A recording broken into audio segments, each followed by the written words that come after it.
Bueno, estamos en la posición 98 y uno de los textos de la posición está en en Hebreos capítulo 13. Y dice el versículo 1, permanezca el amor fraternal, no os olvidéis de la hospitalidad, porque por ella algunos sin saberlo hospedaron ángeles. Ahora, quiero concentrarme un poquito en esa frase que está diciendo ahí el autor. Dice, algunos sin saberlo hospedaron ángeles. Y a la vez tengo que necesariamente entrar en algunos contextos de la carta y de otro texto también para poder entender un poquito mejor, porque la interpretación hoy atenta contra el sentido de ese texto. Por ejemplo, la misma traducción ya atenta, ¿ves? Porque cuando tú oyes, algunos sin saberlo hospedaron ángeles, ¿qué tú piensas? Ya, gente con alitas, ¿ves?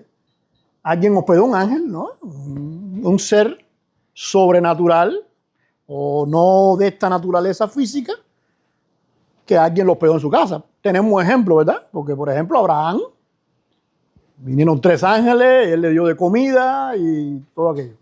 Bueno, pero, ¿y si los que leyeron esta carta por primera vez nunca leyeron eso? O sea, nunca leyeron con el sentido que nosotros leemos hoy. ¿Están ahí conmigo? Entonces la implicación es un poco más complicada.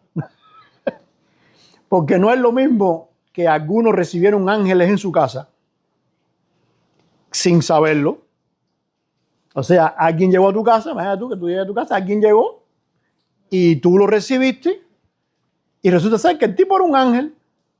¿Cuántas posibilidades hay de que pase eso esta semana en tu casa? ¿Cuántas veces ha pasado en tu casa que ha llegado un ángel o una persona que tú no sabías y resulta ser que era un ángel? ¿Algunos? Entonces, ¿para qué escribieron eso? ¿Qué sentido tiene ese texto? Ahora, si tú cambias la palabra ángel por mensajero, ¿qué es lo que quiere decir la palabra ángel? La palabra ángel nunca significó un personaje no físico. Angelical, ¿ves? El mundo angelical. Para eso estaba la palabra demonio. En el griego, hablando del idioma griego. ¿Qué pasó? Que cuando se traduce la Septuaginta, hay mensajeros que vienen de Dios, que son celestiales, y hay mensajeros, como Moisés, por ejemplo, que no son celestiales. Y se utiliza la palabra ángeles para toda esa gente. Automáticamente, cuando el traductor, te estoy hablando de hace 500 años, de ahí para atrás no, pero cuando el traductor lo transliteró al español, transliteró, no tradujo. Al transliterar y poner la palabra ángel, pues automáticamente te manda a ti en tu cerebro a esos personajes. Pero la Biblia, y te lo voy a demostrar, no menciona eso así. E inclusive tenemos hasta algunos personajes que los tenemos confundidos precisamente por no saber eso. Por tontos que somos, porque a veces las cosas están tan evidentes delante de nosotros y no nos damos cuenta. Y eso precisamente es lo que el escritor está queriendo decir. ¿Por qué? Porque si algunos sin saberlo hospedaron mensajeros, cualquiera de nosotros puede ser. O sea, cualquiera que llegó a tu casa que no traía alita, ni un arco y una flecha tipo Cupido. Cualquiera que llegó a tu casa, tú no sabes si Dios lo va a usar como un mensajero. Entonces la responsabilidad cambia automáticamente. Porque entonces tú eres responsable no con alguien que pueda venir y que sea un ángel. Tu responsabilidad cambia con alguien que pueda venir y que Dios lo use como mensajero. ¿Quién puede ser un mensajero? Cualquiera de nosotros. Cualquiera que tú hayas recibido esta semana en tu casa. cualquiera que tú vas a recibir la semana que viene. Por eso es que él dice, algunos sin saberlo. Porque ¿cómo tú sabes que una persona es mensajera de Dios? Claro, tú la pones fácil cuando tú dices, algunos recibieron ángeles. ¿Ves? Porque ya a la vez que llegó un ángel, oye, si llega un ángel a tu casa y tú no lo recibes como tiene que recibirlo, usted es un tonto. Vaya, tú no te mereces desayunar. ¿No es así? Pero si estamos hablando de seres humanos y angelicales, porque no es que los ángeles angelicales no existan. No hace mucho, hace creo que un par de años le dijimos eso a un matrimonio que nos visitó por acá y le dio infarto a miocardio, porque le dio una disonancia tan fuerte que ellos pensaron que nosotros estábamos diciéndole que no es ángeles. Lo que te estoy diciendo es que no siempre que aparece la palabra ángel en la Biblia se está refiriendo a un ser espiritual. Es más, la mayor cantidad de veces que aparece la palabra ángel en la Biblia se está refiriendo a seres humanos. Te voy a poner un ejemplo. Y está en esta posición. Tenemos el libro del profeta Malaquías. ¿Están ahí conmigo? ¿Quién era Malaquías? Mira a ver si alguno de ustedes sabe quién era Malaquías. ¿Dónde en la Biblia se menciona a Malaquías? En ningún lado. Ni en el libro.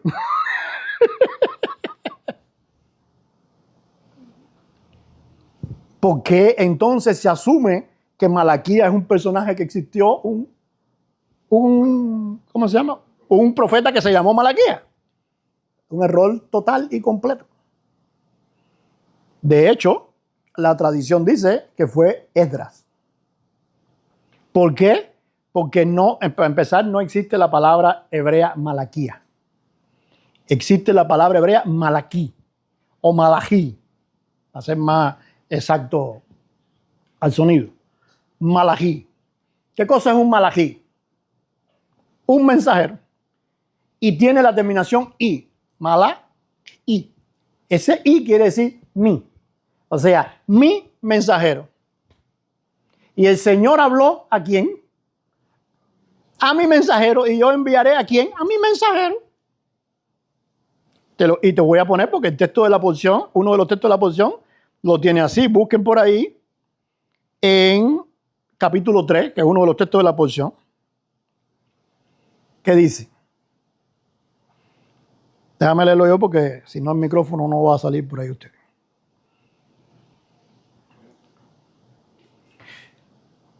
Malaquías, bueno, el libro de Malaquías, capítulo 3 dice, he aquí yo envío, ¿qué dice ahí?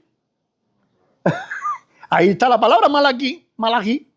Sin embargo, en el capítulo 1, versículo 1, te traducen la misma palabra como si fuera el nombre del profeta, Malaquías. Y ahora no te la traducen como Malaquías, te la traducen como ¿quién? Mi mensajero. ¿Por qué? Nada, porque el traductor le dio la gana. O sea, él quiso hacerlo. Ok, vamos a darle un aplauso al traductor. Un esfuerzo grande hizo para que nosotros pudiéramos leer la Biblia en español. All right. Pero también me enreda. Porque no es eso lo que está diciendo. Es más, ¿de quién está hablando ahí ese capítulo 3? Dice, he aquí yo envío mi mensajero, el cual preparará el camino delante de mí.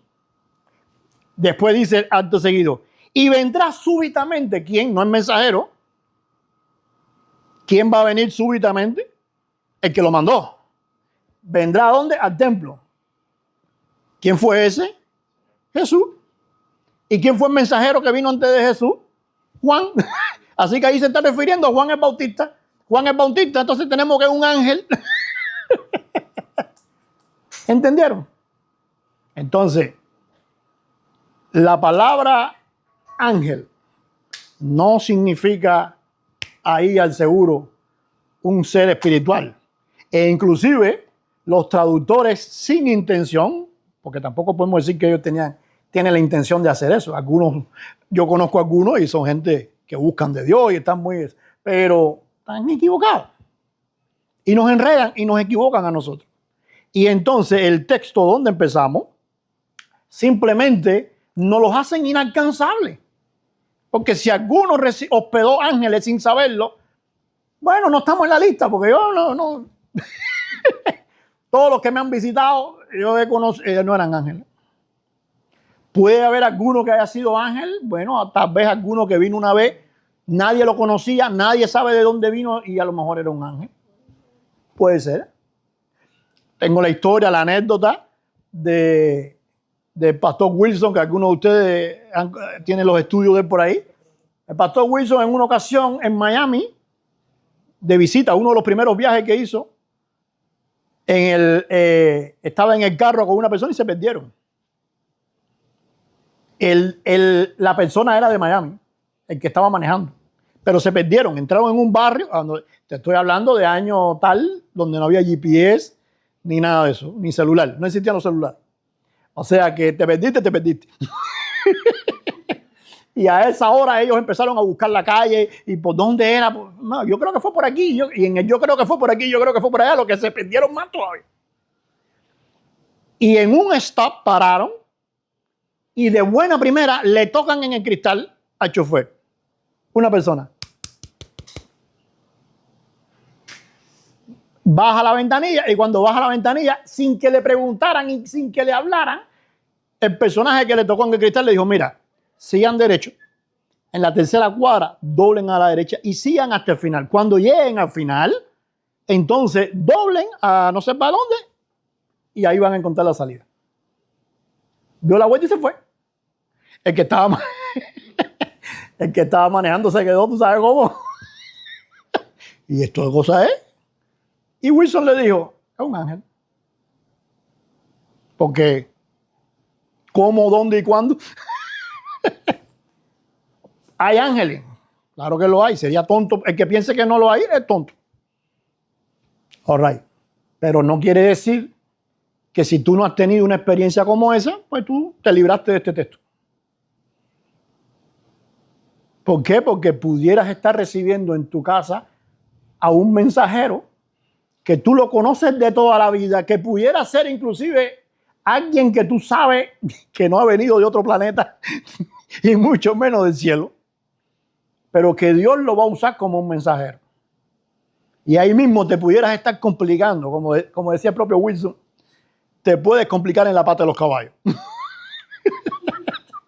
¿Por qué? Porque estarías entonces no altercando o no rechazando a la persona, sino a quién, a Dios.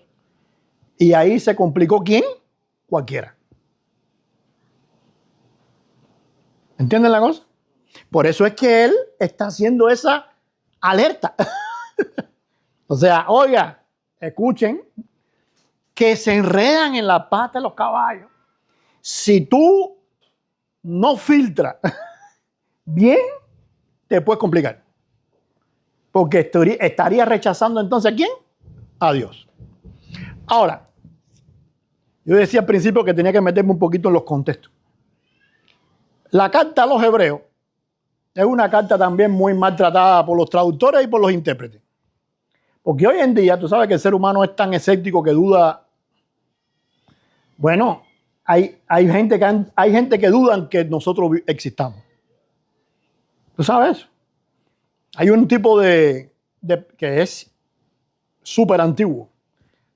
Un tipo de pensamiento, de filosofía o de creencia donde la persona cree que todo es idea y tú no existes.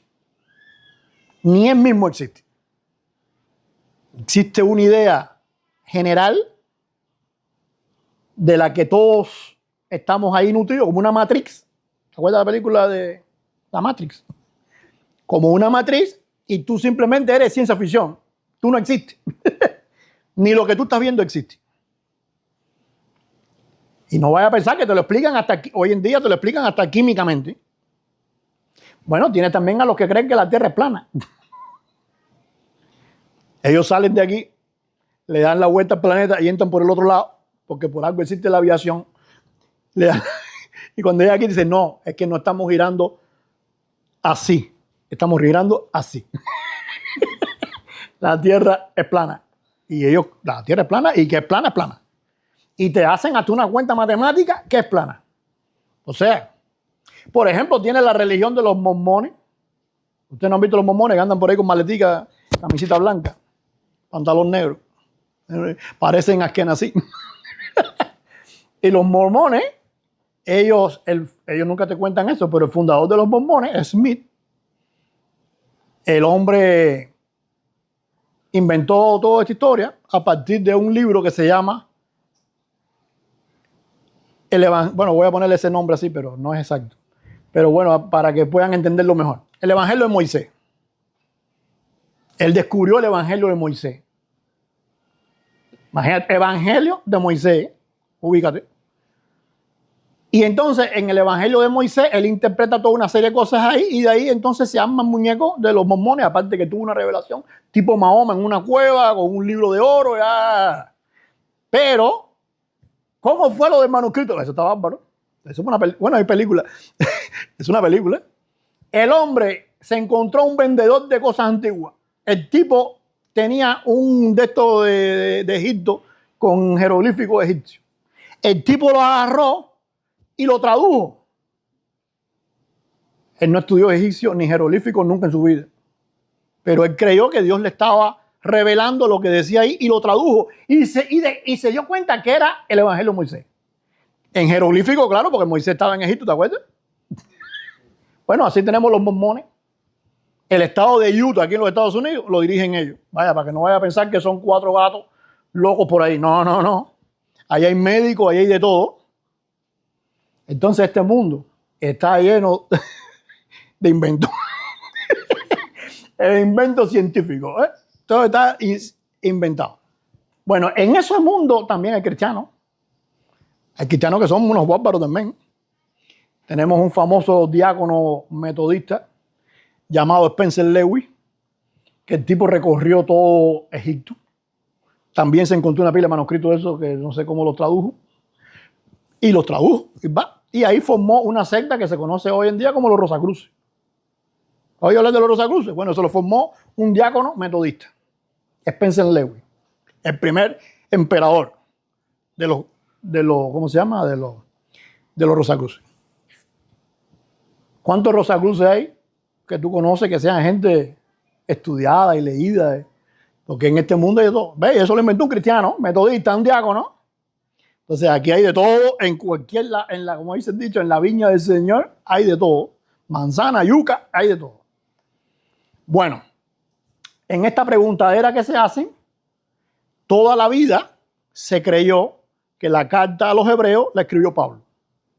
Un buen día, los teólogos cristianos se volvieron más eruditos que los de antes, con manuscritos que no existen ni con nada que existe, pero simplemente ellos haciendo preguntas, nadie le contesta, porque claro, como tú no tienes en el libro una foto de Pablo, todavía tú coges un libro mío y al final tienes una foto mía. Dice, ¿quién escribió el libro? Libre. Ahí está la foto. Pero no tenemos, o sea, yo puedo dudar de cualquier libro. Bueno, de hecho lo hay. Hay algo que se llama la alta crítica, una ciencia que duda de todo, y la Biblia ni es la Biblia, ni la escribió nadie de lo que dice ahí. Bueno, entonces, de esa alta crítica surgieron estos estudiosos que dicen que el libro de Hebreos, que toda una vida se creyó que era Pablo, ellos dijeron que no. ¿Ves? ¿Por qué? Porque no aparece la palabra Pablo. Y Pablo siempre dice, Pablo, apóstol de Jesucristo. Ahora, Pablo es lo que está. Pero como en esta no lo dice, entonces no es Pablo. Ok, tiene un punto a tu favor, pero más nada que eso. Ahora, la carta a los hebreos se llama, fíjate cómo ellos le pusieron carta a los hebreos, ¿no? En ningún lugar del libro se menciona que sea una carta a los hebreos. En ninguno. Sin embargo, eso sí lo creen. Eso sí lo creen, que la carta a los hebreos es a los hebreos, pero no que Pablo escribió la carta a los hebreos. ¿Ves? Entonces, en ningún lugar del libro aparece que la carta es escrita a los hebreos, ellos creen que fue escrita a los hebreos. ¿Por qué? Simple, porque como todas las cosas que escriben tienen que ver con la ley, los sacrificios del templo, ¿eso a quién le interesa? A los hebreos. Entonces, para ellos, la iglesia en aquel momento, los gentiles no les interesaba eso. Y como no era un tema de ellos, pues entonces la carta tiene que ser de los hebreos. Por eso simplemente la carta se llama a los hebreos. Más nada que por eso. Por eso los traductores, que bastante honestos son, lo ponen en negrita. Carta a los hebreos. Todo eso que tú ves así en negrito oscuro, eso quiere decir que no está en el texto. No existe. Ellos ponen carta a los hebreos. Ahora, la carta a los hebreos, cuando uno estudia griego, es el mejor griego del Nuevo Testamento. O sea, ningún libro del Nuevo Testamento compite en cuanto a estructura, en cuanto a uso de la sintaxis, en cuanto a todo eso, compite con el libro de los Hebreos en griego. Entonces, ¿cómo puede ser que la mejor carta escrita en griego sea a los hebreos y no a los griegos? ¿Tiene alguna lógica? Claro, a ellos no le cabe en la mente que los primeros cristianos, que no eran de mayoría gentil como te quieren hacer ver, aunque haya sido mayoría gentil, los maestros, ¿quiénes eran? Judíos. Entonces ellos, para poder justificar que la iglesia haga en el resto de la historia lo que le dé la gana, pues tú tienes que partir eso y decir que la iglesia era gentil y que en esa mayoría gentil que ellos eran, pues no le interesaba la carta a los hebreos. Entonces le escribieron una carta a los hebreos, vaya, o pobrecito, ¿no? Y los demás a los gentiles. La carta a los hebreos lo que te demuestra es que no fue escrita a los hebreos. Que está escrita a la iglesia. Y que la iglesia sí sabía esos temas, sí era, como diríamos, espada en esos temas, y no eran temas simplemente de los judíos, sino de los que se convertían. Y que aquella enseñanza que dio Jacob en aquella carta famosa que le mandaron a los primeros cristianos gentiles, donde dijeron, Moisés tiene cada día de Shabbat quien lo enseña en la sinagoga. Así que vayan ahí, aprendan ahí a Moisés y nosotros enseñamos lo otro, el evangelio. ¿Dónde iban a aprender ellos eso? Lo de Moisés, en la sinagoga. ¿Dónde estaban entonces los primeros cristianos? En la sinagoga. ¿Aprendiendo qué? Lo que le dijeron, aprende a Moisés. Porque si tú no aprendes a Moisés, tú no puedes entender a Cristo. Simple. Entonces la primera iglesia no estaba tan perdida como te quieren hacer ver. Ahora, lo que nadie te dice es que la carta a los hebreos, yo sigo diciéndolo así porque como todo el mundo lo ve, la carta a los hebreos, y tampoco voy a hacer ahora el feo, la carta a los hebreos termina diciendo, la gracia del Señor sea con vosotros. Y Pablo, en el libro, en 2 de Tesalonicenses, dice, todas mis cartas las firmo así, que la gracia sea con todos vosotros. Entonces, ¿quién escribió? Prefiero aceptar lo que siempre enseñaron los que vivieron allí que la teoría esta de los escépticos cristianos estos que quieren dudar de todo para hacerse los más eruditos. ¿Ves? Cuando tú ves a un predicador que te dice, yo lo he hecho, vas a pensar que yo estoy hablándote en chino. Cuando tú ves a un predicador que te dice, la carta, el autor de la carta a los hebreos, es porque no quiere meterse en candela. ¿Me entiendes? Y aunque él crea lo contrario, él dice, ¿ves? Pero aparte, en el mundo erudito, si alguien está escuchando, dice, esa persona sabe de lo que está hablando. ¿Eh? Porque es verdad. En el mundo teológico erudito, de todas las denominaciones y de todos los grupos católicos, de todos, menos los ortodoxos, realmente, creen que Pablo no escribió esa carta. Entonces, cuando tú dices eso, ¿ves? Aparece como que tú estás en el ranking. Pues entonces que me saquen del ranking. Porque hay que ser muy tonto. Ahora te voy a poner otra que no te la ponen. Se cuenta. ¿Recuerdan cómo se llamó el maestro de Pablo? He hablado todo eso, tú pensarás que me olvidé de los ángeles, no. El problema es para poder entender la carta. Si Pablo no entendió eso, usted no va a entender. Si Pablo no escribió eso, usted no entiende esto. ¿Se acuerdan cómo se llamaba el maestro judío de Pablo, el rabino que lo enseñó, que lo crió? ¿Cómo se llamaba? Gamaliel, ¿verdad? Dice Pablo, yo fui criado a los pies de Gamaliel. Ok. ¿Por qué Gamaliel se distingue en el judaísmo? Primero porque familia muy cercana, nieto de Hillel, uno de los grandes rabinos. Y Gamaliel marcó un hito. Ahora, Gamaliel se distingue porque quedó marcado en la historia tradicional de Israel. Porque cuando existía el templo, Gamaliel enseñaba dentro del templo. ¿Tú sabes qué quiere decir eso? Por eso cuando Pablo dice, yo estuve a los pies de Gamaliel, te está diciendo, ¿estuve dónde? En el top. Pero ahora yo te lo voy a poner más en el top todavía. Porque la gente no sabe esto. Gamaliel quedó marcado en la historia, no tan solo por ser un maestro que enseñaba dentro del templo, o sea, lo máximo, sino porque Gamaliel se cuenta que tenía un personaje y ese personaje se encargaba de filtrar a todo el que entraba a las clases de Gamaliel.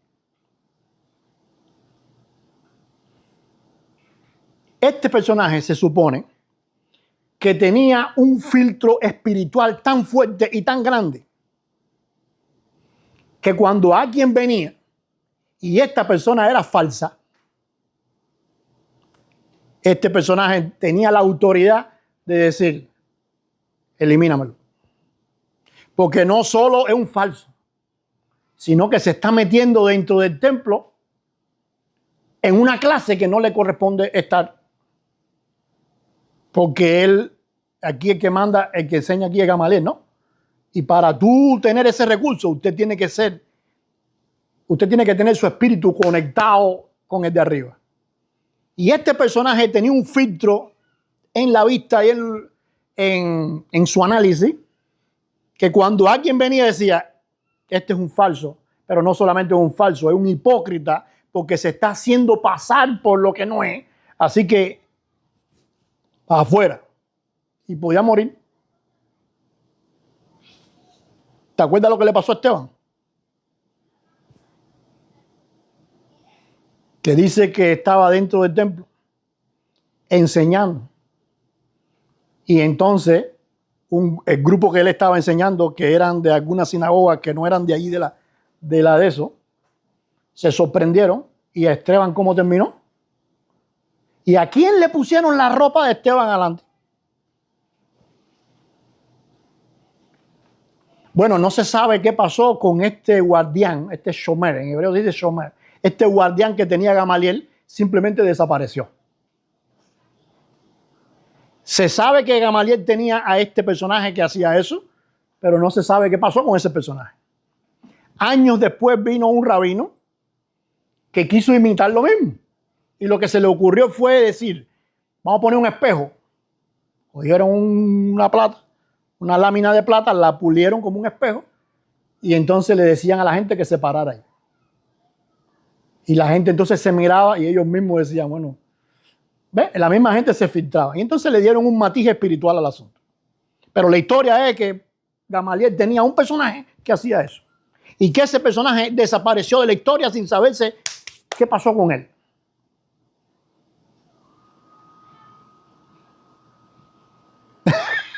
¿Se te parece a alguien? A mí sí se me parece. Y no tengo ningún temor de decir que para mí era Pablo.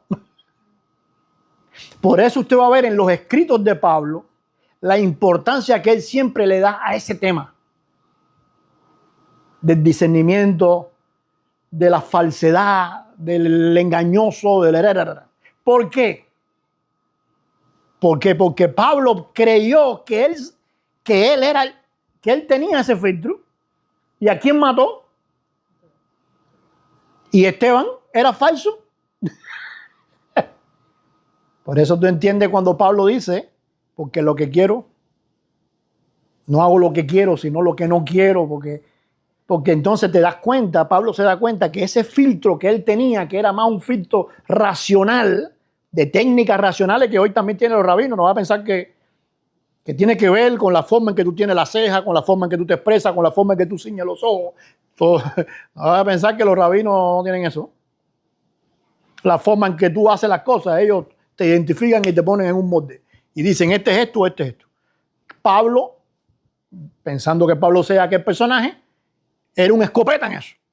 Al punto de que filtraba a todo el mundo y lo filtraba. Hasta que un día se le apareció allí ¿quién? Un mensajero.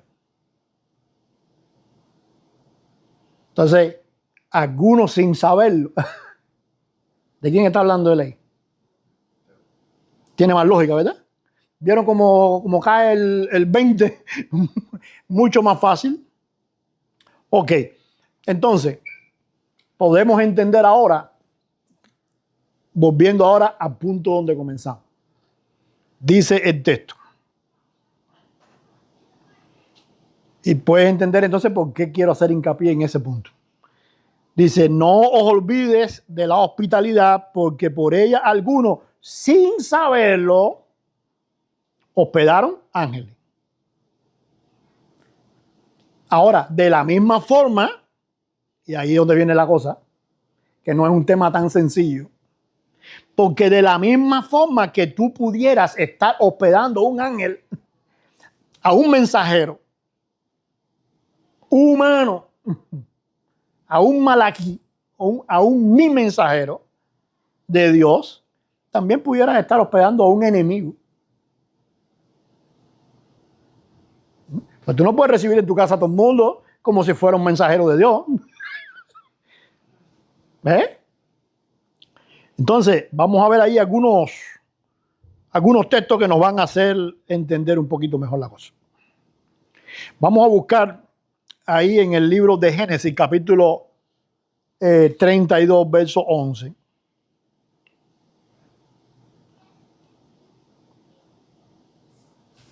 Dice, líbrame ahora de la mano de mi hermano, de la mano de Esaú, porque le temo. Ahora, acuérdate que en la Biblia la cosa no está por gusto. Líbrame de la mano de mi hermano. ¿Qué dice después? De la mano de Esaú. ¿Por qué tú repites? ¿Por qué repite? Si ya dijo de mi hermano, él nada más tiene un solo hermano. Y si después va a decir Esaú, ¿para qué dice que es su hermano? Si todo el mundo sabe que Esaú es su hermano. ¿Por qué él hace ese hincapié? Líbrame de mi hermano, de la mano de Esaú. ¿Por qué? Porque sabemos que hay personas que se te pueden presentar como hermanos y son enemigos. ¿Verdad que sí? De la misma forma que puede haber un mensajero, también puede haber un enemigo que se te presenta como hermano. ¿Cuál era el peligro que veía José en Esaú? José no, ¿cómo se llama? Jacob. ¿Cuál era el peligro que veía? No era Esaú. La mano de mi hermano. O sea, la estrategia, la forma, la manera en que Saúl lo combatía. ¿Cuál era la manera? Como hermano. ¿Verdad? E inclusive, por ejemplo, en Levítico, mira tú en Levítico 19:17, dice, no aborrecerás a tu hermano en tu corazón. ¿Qué pasa ahí? ¿Qué nos está diciendo? Que no es tan fácil. Porque la cosa, ¿dónde es? En el corazón. O sea, tú pudieras estar recibiendo a alguien como mensajero o tú pudieras estar rechazando a alguien como hermano o inclusive recibiendo un enemigo. Porque a veces los enemigos hay que recibirlos. Y el problema, ¿dónde está? La actitud tuya, ¿dónde está? En el corazón. ¿Por qué? Porque ¿cómo tú sabes quién es hermano y quién es mensajero? Tú tienes, no sé, un spray que ponemos en la puerta. Cuando la gente entra en el spray suelta. Si es mensajero, se pone verde. Si es enemigo, se pone azul. Si tuviéramos eso, bueno, me imagino que en cualquier momento el celular ya hace de todo. Parte del médico, no entre. Le abre el celular, le tiras la foto, chácata, lo escanea, pácata, y te dice falso. Amigo. ¿Eh? Pero no tenemos. ¿Dónde está la cosa? En el corazón, en las intenciones, donde la vista humana no llega. Por eso era tan importante para Gamaliel tener un personaje que hiciera ese rayo X. La única cosa es que el personaje un día se equivocó. ¿Con quién? Con un mensajero. ¿A tú qué problema? Porque todavía te equivocaste con un enemigo. ¿Verdad? Te equivocaste con un enemigo y bueno, el Señor es mi venganza. El Señor, al final el Señor controla eso, ¿ves? Porque nadie puede tocar a la niña a los ojos de Dios. Entonces, pero cuando es un mensajero, ahí viene el problema. Ahí no te puedes equivocar. Ahí no puede haber fallo. Mira lo que dice David. Busquen ahí el Salmo 139. Sabemos que David era un tipo que entendía todo esto a cabalidad. ¿Eh? Y David, mira lo que va a decir. Oh Señor, tú me has examinado y conocido. Tú has conocido, espérate, dije que era el 139, ¿no? Sí. Tú has conocido mi sentarme y mi levantarme. Has entendido desde lejos mis pensamientos. ¿Por qué? Porque si yo analizo a David, David lo que merece es que lo cuelguen en una guásima. Por muy salmista que era. En Cuba hubiéramos dicho recabuchador. ¿Ves? Porque para tú estar en una azotea y ver a una muchacha, tú no eres fácil. ¿Ves? Segundo, chantajista. Aunque la muchacha tampoco era fácil porque ninguna mujer se baña en una azotea. ¿Ves? La muchacha también tenía su cosa. Pero bueno, en el caso de David, la propia ley de Dios que dice, piedra con él. ¿Así? O sea, David no merece respirar. Sin embargo, respiró. Sin embargo, es salmista por preferencia. Sin embargo, terminó sus días en la vejez. Y el Señor le dijo, este va a ser tu hijo, él va a hacer todo esto. Tú esto sí no te voy a dejar que lo haga porque tiene las manos manchadas de sangre. Tu hijo lo va a hacer, pero tranquilo que yo voy a ser para tu hijo su papá. ¿Cuánto de nosotros no quisiera que David nos dijera, que Dios nos dijera eso a nosotros? Tu hijo, yo voy a ser su papá. ¿No es así? Y no lo fue. Tremendo, ¿verdad? Dice David, tú me has examinado y conocido, tú has conocido mi sentarme y mi levantarme. O sea, tú sabes las veces que me he sentado, por qué me he sentado, y las veces que me he levantado, por qué me he levantado. ¿Qué hacía yo en la azotea? ¿Por qué mandé a Uría a la guerra que lo desguazaran? Porque tú sabes que yo no merezco nada. Has escudriñado mi andar y mi reposo, y todos mis caminos te son conocidos, pero aún no está la palabra en mi lengua, y he aquí, oh Señor, tú la sabes toda. Detrás y delante me rodeaste y sobre mí pusiste tu mano. Tal conocimiento es demasiado maravilloso para mí, alto es, no lo puedo comprender. O sea, ¿por qué Dios no ahorcó a David una guásima? Porque él no quiso. Porque Dios conocía qué cosa. Precisamente eso. Su sentarse y su levantarse. Y Dios sabía que él había cometido esos pecados, que él merecía ser ahorcado en una guásima, pero a la vez conocía su corazón. Y dice Dios, su corazón es conforme a mi corazón. Oye tú. Entonces lo importante y lo complicado es que esas acciones, ese manifestarse, ¿de dónde sale? Del corazón. Y como nosotros no tenemos rayos X, nosotros diríamos, David ahorcado, apedreado. Porque no podemos ver lo que Dios ve, ¿tú me entiendes? Por la lógica, yo digo, lo que le toca es lo que te toca. Que algunas personas dicen, ¿y por qué Urías fue a la guerra? ¿Por qué Urías fue a la guerra? Porque Urías sabía lo que había. Mira tú el corazón de Urías. Yo prefiero a 100 Urías a un David. Que él fue capaz de obedecer a sabiendas de lo que estaba pasando. Sin embargo, Dios dice, ese David que tú ves así es superior a Urías. Por eso quiero a David aquí. Dios ve lo que tú no ves. Ya quisiéramos nosotros poder ver lo que Dios ve para poder discernir entonces cómo es el corazón de la gente. ¿Por qué? Porque engaña el corazón de la gente. Ahora, vamos al texto nuevamente de Hebreo.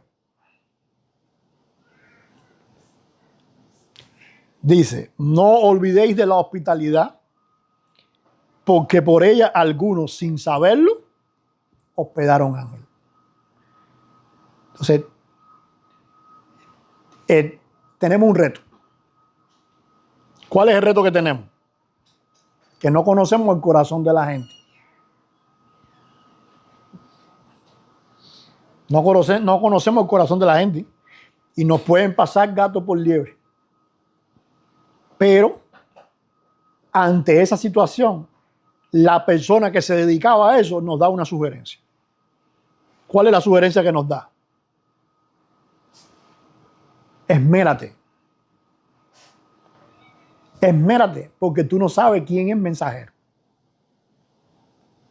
Y como tú no sabes quién es mensajero y quién no, es preferible que te equivoques con uno que te pase por arriba a que te equivoques con uno que es mensajero. Porque el que te pase por arriba, Dios tendrá. Eso cae en las manos de Dios. ¿Por qué? Porque yo no he visto justo desamparado ni descendencia que mendigue pan. Y cuando el hombre el mismo David, cuando está un poquito alterado, Dios le dijo, tranquilo, mía es la venganza, relájate, que tú no aquí, ¿ves? Samuel, ¿te acuerdas, Samuel? No, mira lo que hicieron, esta gente me están poniendo a un lado. Quieren un rey. Y aquí el que corta el bacalao soy yo, el que corta el fish. Y sin embargo, Dios, ¿qué le dijo? Tranquilo, que se te está yendo la musa. La cosa soy yo. Entonces, cuando tú te equivocas con un enemigo, Dios, horrenda cosa es caer en manos del Dios vivo. O sea, aguántate, que todavía lo que yo pueda hacer no compite con lo que Dios puede hacer. Pero si tú te equivocas con un mensajero, ahí son otros 5 pesos. Porque no solo estás demostrando que el discernimiento tuyo es 0, es que también estás enfrentando a Dios, que por algo lo mandó. ¿Qué pasó con Herodes? El mensajero que habla malaquía, que era Juan, Herodes no le cortó la cabeza. ¿Por qué? Porque él no quería, pero se dejó llevar por el chantaje. ¿Cómo terminó esa familia? Hoy le están tratando de levantar la moral combativa a la familia, hablando de los logros arquitectónicos y todo eso. Pero en la humanidad, tú dices, Herodes, ¿cuántos hijos, cuánta gente tú conoces que le han puesto al hijo Herodes? Cuando tú preguntas qué hizo Herodes, todo el mundo sabe. Es más, que la gente no diferencia entre este Herodes, el otro Herodes. Todos son los mismos. Son algunos degenerados. ¿Por qué? Porque horrenda cosa es caer en manos de Dios. Dios entonces nos bendiga, nos cuide, nos ayude y nos dé fuerza. ¿Por qué? Porque para poder arriesgarnos. Porque el punto es arriesgarse para poder arriesgarnos. Porque si David lo hubiéramos entrado a pedrar, ¿cuántos mensajeros no pudieran haber tan malos como David? Que nosotros simplemente los analizamos en la parte negativa. Pudiera no ser mensajero, porque no quiere decir ahora que todo el mundo es mensajero. No. Pero, ¿cómo lo sabemos? Y si caemos en lo mismo de Pablo, que terminó matando a Esteban, ¿qué clase de problema se metió Pablo? Que terminó, en esos días terminó ciego. Y porque se arrepintió. Pero en esos días terminó ciego. ¿Por qué? Porque es complicado. Dios nos bendiga entonces. Y aunque me gustaría hablar de otros temas con respecto a eso, pero quiero dejarlo ahí. Muchas bendiciones.